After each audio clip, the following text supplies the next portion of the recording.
بس خد مكان الاهلي ما كانش خد مكان الزمالك، هو بس كان سكريبت متوزع عليكم كده. انا مالك؟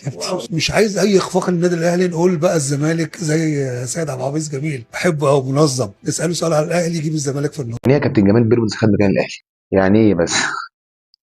ايوه هو خد مكان الزمالك على فكره، خد مكان الزمالك في الدوري وفي افريقيا. يعني هقول لحضرتك حاجه، هو الاهلي مطالب، يا ريت الناس تركز معايا بعد اذنكم يا جماعه، هو الاهلي مطالب كل سنه ياخد افريقيا لمده 10 سنين قدام ورا بعض؟ لا، لازم يجي سنه او سنتين يقع على فكره وبنتضايق.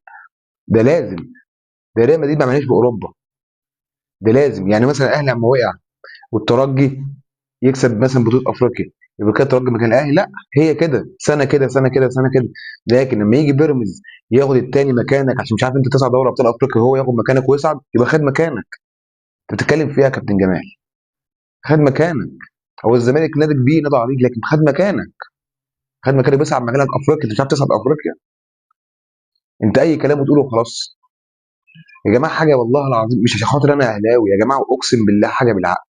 بيراميدز بقى مكان الزمالك في الدوري، بدا ياخد مكان الزمالك في الدوري. وعلى فكره ممكن بيراميدز بعد كده ياخد دوري وكاس وافريقيا، يبقى خد مكان الاهلي والزمالك. خلينا نكون صراحه.